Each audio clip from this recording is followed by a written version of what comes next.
আসসালামু আলাইকুম ওয়া রাহমাতুল্লাহি ওয়া বারাকাতুহু। আজকের আমরা যে নতুন সবকটি পড়ব, সবক নাম্বার 17, ইকলাব, তানবিন ও নুন সাকিনের তৃতীয় কায়দা। অর্থাৎ তানবিন ও নুন সাকিনের 4টি কায়দার মধ্যে এটা 3 নম্বর কায়দা হলো ইকলাব। আপনারা সবাই মুখস্থ করে নেন, তানবিন ও নুন সাকিনের 3 নম্বর কায়দা হলো ইকলাব। ইকলাব কাকে বলা হয়? খুব সহজ। ইকলাব শব্দের অর্থ হলো পরিবর্তন করা।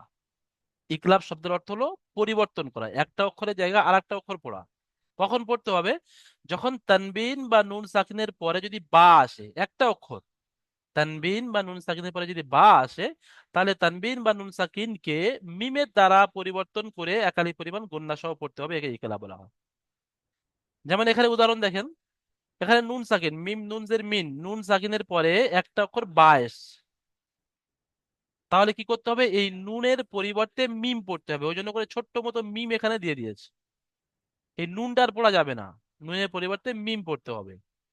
আর একালি পরিমাণ গুণনাও করতে হবে। যেমন দেখেন, মিম নুন জের মিম, ওই যদি এটা মিন পড়ে তাহলে ভুল হবে। মিম বাদি, কেন এটা হচ্ছে? নুনের পরিবর্তে মিম, এই নুন সাকিনের পরে বা আসার কারণে। দ্বিতীয় উদাহরণটি দেখেন, কাফজের কি, র আলিফ জবর র, কি র, মিম দুজের মিন, তানবিন দুজের তানবিন এসছে, তানবিনের পরে বা এসছে। বা আসার কারণে মিম দুজের যে মিন হয় সে মিন পড়া যাবে না, মিম দুজের মিম পড়তে হবে। কি র মিম তিন। এটা হলো কায়দা। তাহলে আমাদের সর্বপ্রথম মুখস্থ করতে হবে ইকলাব কাকে বলা হয়। তানবিন ও নুন সাকিনের পরে যদি বা আসে, তাহলে নুনকে মিমের দ্বারায় পরিবর্তন করে একালি পরিমাণ গুন্নাহ করে পড়তে হবে, একে ইকলাব বলা হয়। সবাই মুখস্থ করেন, আমার সাথে সাথে বলেন, 3বার করে বলেন, ইনশাল্লাহ এটা মুখস্থ হওয়া খুব জরুরি। তাহলে আপনি ইজরা করতে পারবেন না। তানবিন ও নুন সাকিনের পরে যদি বা আসে, তাহলে নুনকে মিমের দ্বারা পরিবর্তন করে একালি পরিমাণ গণনা সহ পড়তে হয়, একে ইকলাব বলা হয়। যারা বাংলা পড়তে জানেন না তারা এই পড়াটা দেখেন।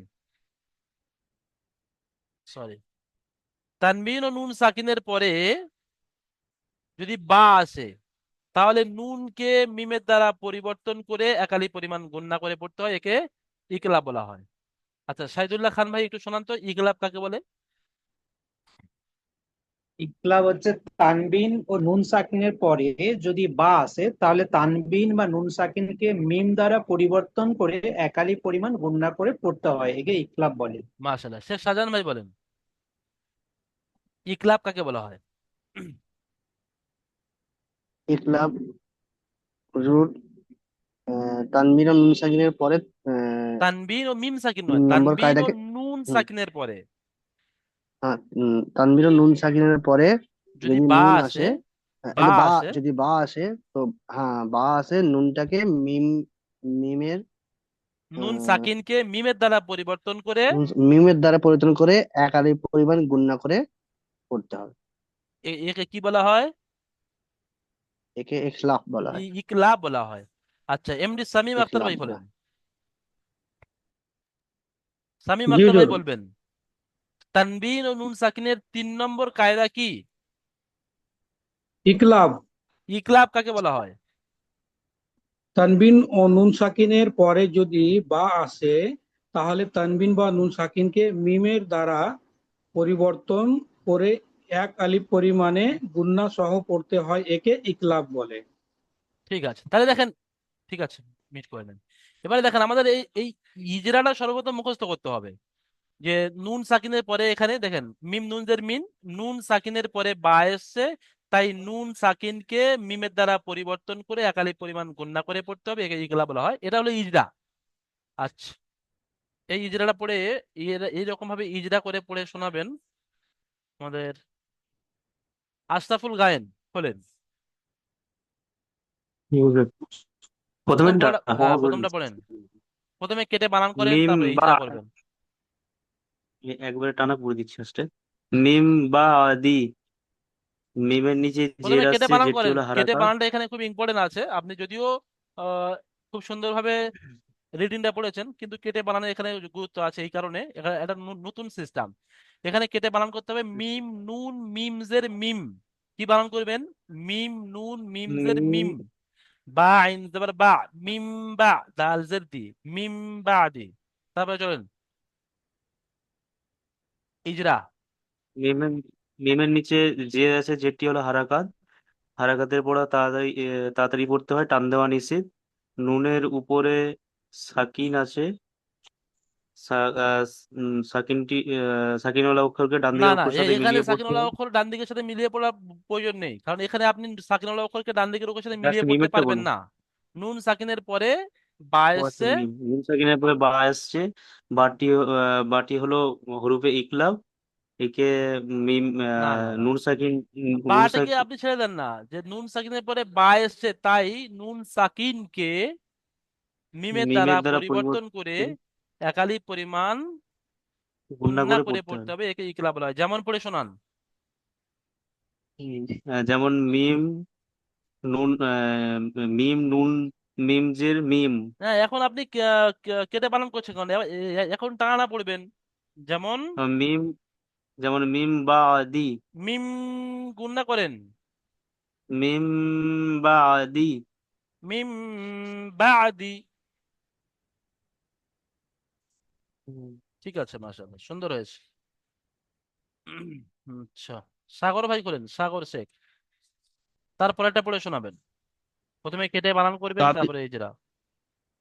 কাবজের কি, র জবর র কি র, ঠিক করে মিম বলেন, র দুইজের জবর র। মিম, র আলিফ জবর র কি র, মিমজের মিম দুইজের মিন কি র মিম, বা জবর বা, র জবর র বা র, র জবর র বার র, তা দুইজের তিন কিরমান বারারাতিন, কির মিম বাররাতিন। কিরমিম বারারাতিন। চলেন ইজরা করেন। কাপের নিচে জের আছে, জেরটি হচ্ছে হারাকাত, হারাকাতের পড়া তাড়াতাড়ি পড়তে হবে, টান দেওয়া নিষেধ। হুম আলিফের ডান দিকে জবর আছে, এটা হচ্ছে আলিফ মাদ্দা, আলিফ মাদ্দাকে সবসময় এক আলিফ পরিমাণ টান দিয়ে পড়তে হয়। হুম। এখানে তানবিনের উপরে, তানবিনের না ডান দিকে না বা না না, আছে। মিমের নিচে দুজের আছে, দুজেরকে তানমিন বলা হয়। মিমের নিচে দুজের আছে, দুজেরকে তানবিন বলা হয়। তানবিন তানমিনের এবং নুন পরে, সাকিনের, তানমিনের পরে তানবিনের পরে বা এসেছে, এটাকে তাই, মিমের দ্বারা পরিবর্তন, হ্যাঁ তাই, তাই নুনকে মিমের দ্বারা তাই পরিবর্তন করে তাই নুনকে মিমের দ্বারা পরিবর্তন করে পড়তে হবে। একালি পরিমাণ গুণনা করে পড়তে হবে। একালি পরিমাণ গুণনা করে পড়তে হবে। হ্যাঁ সাগর ভাই, যেমন মিম এখানে নুন কোথায় আছে বারারাতিন। বুঝতে পেরেছেন? এখানে যে মিম দুজের মিন, এই মিম দুজের মিনকে যদি আপনি ভেঙে পড়েন তাহলে মিম নুন জের মিন এরকম আছে, একটা নুন সাকিন আছে। এই মিম হুম দুজের হুম, মধ্যে একটা নুন বুঝতে সাকিন পেরেছি। আছে, সেই নুন সাকিনকে মিমের দ্বারা পরিবর্তন করে কিরা মিম বারারাতিন পড়তে হবে। ঠিক আছে, যেমন এই মাশাআল্লাহ। তানবিন আর নুন সাকিনের আওয়াজ একই হয়, ওই নুনটা হ্যাঁ এখানটা লুকিয়ে আছে, তাই। হ্যাঁ হ্যাঁ, অবশ্যই। ঠিক আছে। আচ্ছা, আমাদের বাদশাহ মীর ভাই খোলেন, তারপরেটা পড়ে শোনাবেন। জি হুজুর, কিছু মনে করবেন না, আমি একটু ব্যস্ত আছি, তা পড়ুন, আমরা শুনছি জাস্ট, ক্লাসটা এখন করা হচ্ছে না। ঠিক আছে।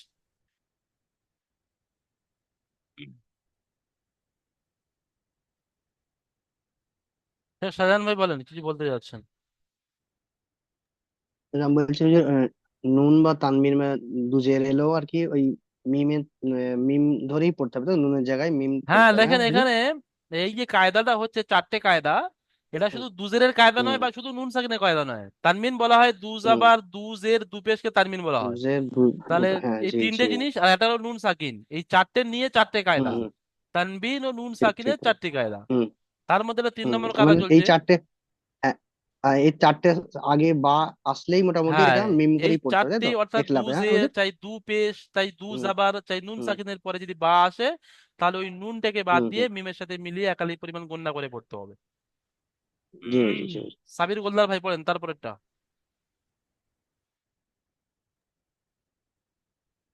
মিম বাকিলা। কেটে বানান করেন। মিম মিম জবর মাম, বা জবর বা, মাম বা, হজের কি, মাম বাকি, লাম জবর লা, মাম মাম বাকিলা। এবার ইজরা করেন। মিমের উপরে জবর এসছে, জবরটা হলো হারাকাত, হারাকাতের পরে তাড়াতাড়ি করতে হয়। নুন সাকিনের পরে বা এসছে, আহ, এটা হলো হরফে ইকলাব। না, নুন সাকিনের পরে বা হরফে ইকলাব। এসছে, তাই আহ, নুন সাকিনকে মিমের দ্বারা পরিবর্তন করে এক আলিফ পরিমাণ গুণনা করে জায়গায় পড়তে করে হবে, একে বায়েসে ইকলাব বলা তাই হয়। নুন সাকিনকে পরিবর্তন করে নুন মিম মিম। সাকিনকে দেখেন, এখানে এই জিনিসটা ভালো করে বুঝে নেন, এই নুন সাকিনকে মিমের দ্বারা, নুন সাকিনকে মিমের দ্বারা পরিবর্তন করে একালিক পরিমাণ গুণনা সহকারে পড়তে হবে। একে ইকলাব বলা হয়। একে ইকলাব বলা হয়, জি। তারপরে বা জবর বা, খজের কি, লাম জবর লা, তো বা হারাকাতে যাবার, ইজরা সহজ। আপনি জি। রিডিংটা পড়েন। মাম মাম বাখিলা। গুণনা করেন ভালো করে, মাম মাম বাখিলা। বাখিলা। হুম, মাম ঠিক আছে। বাখিলা। জায়েদ ভাই করেন, তারপরে এটা পড়বেন। জি, আমি শুরু থেকে ছিলাম না, কিন্তু আমি যতটা পাচ্ছি বলছি। বলেন, বা- বাইরে ছিলাম তো। উম, চেষ্টা করবেন শুরু থেকে আসার। চলেন পড়েন। র র বা জবর রব। ওটা বা র নয়, জবর র। ওটা বা নয়, রয়ের জিম পরে কি আছে, জিম। Gym gym gym. র জিম জবর রব। রাজ। রাজ রাজ। হ্যাঁ। হুম। গয়েন দুপেশ গুন। ওটা গয়েন নয়, দেখে পড়েন, আইনের উপরে নোকতা নেই। আইন আইন। আইন আইন দুপেশ। বা আইন দুপেশ উন। হুম, তারপরে বা বা জবর বা। একটু রজ হচ্ছে। বা, রজ বা। বা আইন ই। ইয়াজের ই। নিয়াজের ইন। দাল দু জবর দান। দাল দু পেশ দাল দু পেশ দুন। দুন। রজ বাঈদুন। ইজরা করেন। র, রয়ের উপর। জাবার রয়ের আছে। উপরে জবরটা হলো হারাকাত। হারাকাতের পড়া তাড়াতাড়ি পড়তে হয়। আর টান দেওয়া নিষেধ। জিমের টান দেওয়ার নিষেধ। জিমের ওপরে সাকিন আছে, তাই একে রয়ের সাকিন সঙ্গে হলো মিলিয়ে অক্ষরকে, পড়তে হবে। হ্যাঁ, ডান দিকের অক্ষরের সাথে মিলিয়ে পড়তে হবে বলেন। অক্ষরের সঙ্গে মিলিয়ে পড়তে হয়। হ্যাঁ, গয়নের ওপরে ব্যাস, এখানে একটা আইনের ছেড়ে যাচ্ছে। ওপরে। জাহেদ ভাই দেখেন, আপনারা পড়েছিলেন হরফে কলকলা পাঁচটি, কফ, ত, বা, জিম, দাল। এই সেই জিম এখানে এসছে, জিমের উপরে সাকিন আছে। এই পাঁচটা অক্ষরের উপরে যখন সাকিন হয়, তখন কি করে পড়তে হয়? কলকলা করে। কলকলা করে পড়তে হয়, অর্থাৎ মাখাতে ধাক্কা লেগে আলাদা করে পড়তে হয়। যেমন, তাহলে এটা বলতে হবে যে জিমের উপরে সাকিন এসছে, জিমটা হরফে কলকলা পাঁচটি অক্ষরের মধ্যে একটি, তাই জিম সাকিনকে আগের অক্ষরের সাথে মিলিয়ে ধাক্কা মেরে পড়তে হবে। যেমন রাজ। তারপরে পয়েন আইনের উপরে দুপেশ আছে। আইনের উপরে দু পেশ আছে, এটা হলো দুপেশকে তানবিন। তানমিন বলা হয়। তানমিনের পরে তানবিন তানবিনের পরে বা এসছে, তো তা তাই এসছে। বা বা, বা এসছে। তাই বাটা হলো তানমিনের, হামজা। তাই তানমিনকে মিমের সাথে পরিবর্তন করে, মানে যে কোনো অক্ষর আসবে এটাকে মিম নিয়েই পড়তে হবে। বায়ের যে কোনো অক্ষর নয়, বায়ের আগে। তানমিনের পরে বা আসলেই এটা মিম পড়তে হবে। তো সেটা আপনার বলতে ও হবে যে তানমিনের পরে বা এসছে, তাই তানমিনের নুন সাকিনকে মিমের দ্বারা পরিবর্তন করে একালি পরিমাণ গুণনা করে পড়তে হয়, একে ইকলাব বলা হয়। এই জিনিসটা আজকের মুখস্থ করতেই হবে। এটা আজকের নতুন সবক। বাকি তো সব সহজ, আপনাদের সব জানা আছে। যেমন রাজউম বাঈদুন। ঠিক আছে, মিট করে নেন।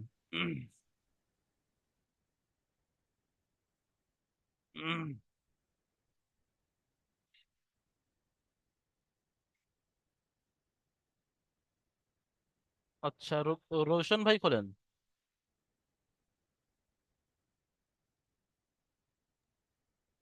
জি। পড়েন। সামিয়ুন সামিয়ুম বাসি বাসির, বাসি মাশাল্লাহ।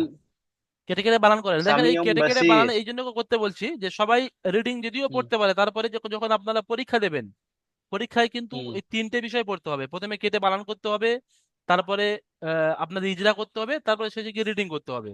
ওই জন্য করে আমি প্রত্যেকে কেটে জি। কেটে বানান করতে বলছি। চলেন। সিনের উপরে জবর আছে, না এটা না হলো না, প্রথমে হরকত। কেটে বানান করে নিন। সিন হরকত জাবার হরকত। সা। মিম সিন ইয়াজের জবর সা, মি, মিম সামি। ইয়া পে, মিম মিম ইয়াজের মি, সামি। আইন, নুন আইন দু পেশ, উম, সামি আইন সামিউম। বা, আহ, বা আইন জবর বা, বা জবর সামি বা, বা। সদ সামিউম বা, সদ ইয়া সদ রজের ইয়াজে, সির, সদ সামি ইয়া রজের সি, বাসির। বাসির। চলেন এবারে ইজা করেন। সামিউম বাসির। হুম। সিনের ওপরে, সিন সিনের ওপরে জবর আছে, এটা হলো হারাকাত, হারাকাত করা তাঁতির করতে হয়, টান দেওয়া নিষেধ। মিম ইয়া জের আছে, এটা হলো ইয়া মাদ্দা, ইয়া পুরো মাদ্দাকে এক বলেন, আলিফ ইয়া পরিমাণ টান সাকিনের দিয়ে ডান দিকে পড়তে জের হয়। এসছে তাই একে ইয়া মাদ্দা বলা হয়। ইয়া সাকিনের ডান দিকে জের এসছে তাই কি ইয়া মাদ্দা বলা হয়, ইয়া মাদ্দাকে এক আলিফ পরিমাণ টান দিয়ে পড়তে হয়। আর আইন, এর আইনের ওপর, আইনের দু ওপর পেশ দুই আছে, পেশ আছে, এটা হলো তানবিন, এটা তানবিন। তানবিনের পরে তানবিনের বা পড়াকে এসছে, তানবিনের পরে বা আসছে, তাই একে নুন সাকিন তাই তানবিনটাকে, মিমের তাই দ্বারা পরিবর্তন নুন করে। সাকিন, হ্যাঁ তাই নুন সাকিনকে মিমের দ্বারা পরিবর্তন করে আহ, মিম এক আলিফ পরিমাণ গুণনা করে পড়তে হয় মিমকে। হ্যাঁ, এখানে এইরকম ভাবে বলেন যে তানবিন, তানবিনকে মিমের দ্বারা পরিবর্তন, তানবিনের মধ্যে একটা নুন আছে, তো সেটা আপনি এই ভাষায় বলেন হ্যাঁ, যে তানবিনকে মিমের দ্বারা পরিবর্তন করে একালি পরিমাণ গুণনা করে পড়তে হয়। আচ্ছা। একে তো ইকলা বলা হয়। এইভাবে যদি বলি আমি, এইভাবে যদি বলি কি আইনের ওপর দুই পেশ আছে, এটা হলো তানবিন, তানবিনের পরে বা এসছে, তাই তানবিনকে মিমের দ্বারাই পরিবর্তন করে এক আলিফ পরিমাণ টান দিয়ে গুণনা করে পড়তে হয়। টান নয়, টানটার ঠিক শব্দটা আছে। আসবে না, একালি পরিমাণ গুণনা। টান মানে এটা আহ, টান, আর আওয়াজটা আচ্ছা, নাকের মধ্যে এক আলিফ ঢুকে। পরিমাণ এক আলিফ পরিমাণ গুণনা করে পড়তে হয়। যেমন আহ, আহ, যেমন সামিউম বাসির, সামিউম, গুণনাটা করেন। সামিউম বাসির। শেখ শাহজাহান ভাই, সাগর ভাই বলেন কি বলছেন।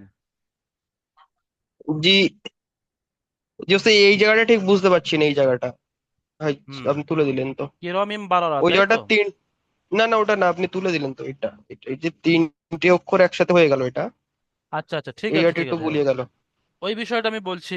আসলে আপনাদের এখন শেষ সবকটি আসেনি, যখন সেই সবকটি আসবে এখানে আপনারা পরিষ্কার আরো বুঝতে পারবেন। আয়াত করার কায়দা সেটা সবক নাম্বার আপনার 22-এ আছে, 22 নম্বর সবকে, মানে শেষের অক্ষরে সাকিন করে পড়তে হয়। তো এখানে আসলে ছিল দু পেশ ছিল, দু পেশ রুন, বাসি রুন ছিল। তো ওই আয়াত করার কারণে, অর্থাৎ এখানে এরকম আয়াতের চিহ্ন ছিল তাই এখানে থামতে হয়েছে, থামার কারণে সাকিন হয়ে গিয়েছে। এবার দুটো সাকিন এক জায়গায় হয়ে গিয়েছে তাই বাসির হয়ে গিয়েছে। তো এটার একটা সম্পূর্ণ কায়দা আছে, সবক নাম্বার 21 এবং সবক নাম্বার 22। সবক নাম্বার 21 এবং 22-এ না গেলে সম্পূর্ণ কায়দাটা আপনারা বুঝতে পারবেন না। এখন শুধু এতটুকু জেনে নেন যে দুটো সাকিন একসাথে এসছে, দুটো সাকিন একসাথে মিলিয়ে পড়তে হবে। যেমন আপনারা র সাকিনের কায়দা পড়েছিলেন, যখন র সাকিন তার আগে সাকিন এই এসছে, এটা একটা র সাকিনের কায়দা, কি রকে বারিক করে পড়তে হবে যে র সাকিনের আগে জের এসছে। তো বাসির দুটো দুটো দুটো সাকিন আমাদের একসাথে সোয়াদের সাথে মিলিয়ে পড়তে হবে। জি জি। শেখ শাহজাহান ভাই কিছু বলছেন? হুজুর ওইটাই আমার পছন্দ ছিল, ওইটাই আচ্ছা ওইটাই আচ্ছা, জিজ্ঞাসা করার ঠিক ছিল। আছে। তো এই সদ, হ্যাঁ বা যাবার, এইটাও আমি বুঝতে পারছিলাম না। তো বা যাবার বা, সদ ইয়া যাবার তা, সোয়াদ সি। ইয়া হ্যাঁ, রজের সির একসাথে। ওইটা আচ্ছা, তিনটে একসাথে, তো তিনটে একসাথে হুজুর, হ্যাঁ। হুম, সাদ্দাম হোসেন সদ ভাই ইয়া করেন। জের, সাদ্দাম হোসেন শেষেরটা পড়ে শোনান। জি হুজুর। বাজের বি, জাল জবর যা, বা- বি যা, নুনের উপর যখন সাকিন আছে, নুন বাজের সাকিনকে বি, জালের সাথে মেলান। জাল নুন মিম জাবার জাম, বিজাম। জা- জাল নুন মিম জাবার জের মিন। মিন, জাল নুন মিম জাবার জাম। আচ্ছা, এখানে আপনি সহজ করে বলেন, মিমটা প্রথমে মিমটা বাদ দেন, যেমন আছে তেমন পড়েন, জাল নুন জাবার জান। যখন আপনি বাজের বি পড়ছেন তখন জাম পড়বেন, তখন এই মিমটা পড়বেন। জাল নুন জাবার জান, বিজান, বাজের বি, তখন বলবেন বিজাম বি। বুঝতে পেরেছেন সাদ্দাম ভাই? নিজাম বল। হা মিমজের, হা হা মিম জের হিম। বিজাম বিহিম। মিজাম্মিহিম বিহিম বিহিম ইজরা করেন। বাইন বাইন নিচে জের আছে, জেরটি হলো হারাকাত, হারাকাতের পর তাড়াতাড়ি পড়তে টান দেওয়া নিষেধ। হুম জালের উপরে জবর আছে, জবরটি হলো হারাকাত, হারাকাতের পর তাড়াতাড়ি পড়তে টান দেওয়া নিষেধ। হুম নুনের উপরে মিম আছে, সাকিন আছে, সাকিন আছে। নুন- নুনের উপরে সাকিন আছে, সাকিনের নুন সাকিনের পরে বা এসছে, তাই নুন সাকিনকে সাকিনের মিমের পরে দ্বারা বা এসেছে, পরিবর্তন করে তাই নুন সাকিন নুনের দ্বারাই পরিবর্তন করে একালি এক আলিফ পরিমাণ পরিমাণ গুণনা করে পড়তে হবে। গুণনা করে পড়তে হবে। একে একে ইকলাব ইকলাব বলে, বলা হয়। বাকি তো সব সহজ, ঠিক আছে। একে ইকলাব বলা হয়। যেমন বিজাম বিহিম। সাদ্দাম ভাই মিট করে নেন। মিজাম্মিহিম এখন আমরা প্রশ্নমালায় যাব। প্রশ্নমালায় এখানে তিনটে প্রশ্ন দেওয়া আছে। 1 নম্বর প্রশ্ন, ইকলাব কাকে বলে? আচ্ছা, এটা সহজ প্রশ্ন। উম ইকলাব কাকে বলে? এতক্ষণ আপনারা শুনছিলেন ইকলাব কাকে বলা হয়। ইকলাবের কায়দাটা আমরা এমডি জাফর আলী ভাই বলেন তো, এমডি জাফর আলী ভাই।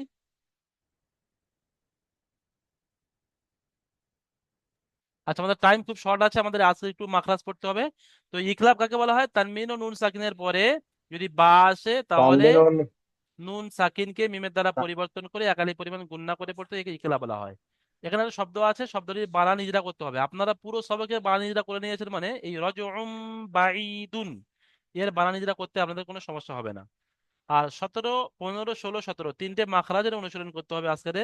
তো আমরা এখনই ইনশাল্লাহ মাখরাজের দিকে ধাবিত হব, মাখরাজের দিকে যাব। আচ্ছা, মাখরাজের নাম্বার কেন হয় না এখান থেকে?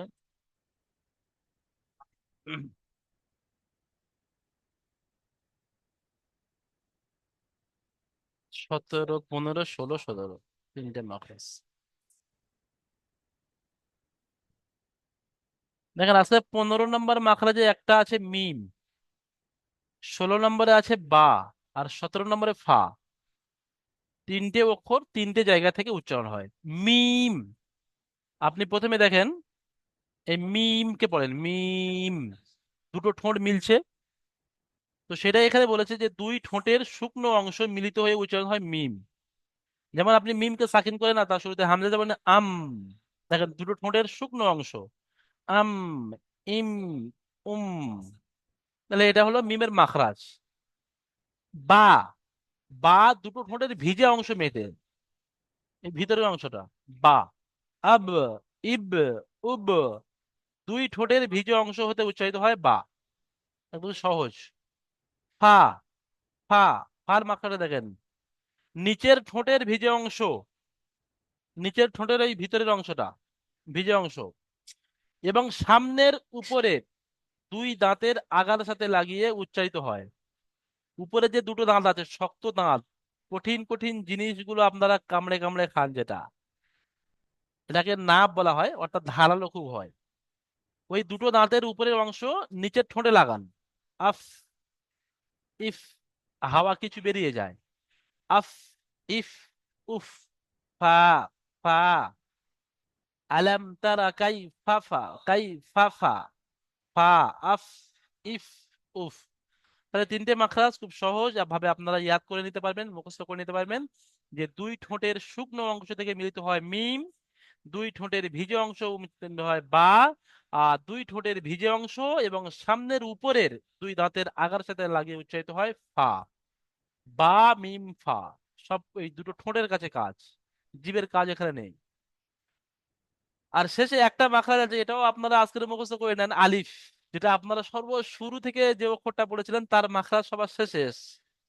কারণ মুখের খালি অংশ থেকে উচ্চারিত হয় আলিফ। দুটো মুখ মিলবে না, দুটো ঠোঁট মিলবে না, তবে হবে আলিফ। আলিফ খালি থাকবে, হাওয়া বেরিয়ে আসবে, আলিফ। হামজা, আলিফের উচ্চারণ কেমন হয়? বা, আলিফ যাবার বা। দেখেন বা যখন বলছি তখন কি ঠোঁট মিলছে বা মুখ মিলছে? না, খালি থাকছে। তো এই পর্যন্ত আমাদের 18টি মাখরাজ কমপ্লিট হয়ে গেল। আপনারা খুব মাখরাজটা খুব সুন্দরভাবে ইনশাল্লাহ মুখস্থ করে নেবেন। আচ্ছা,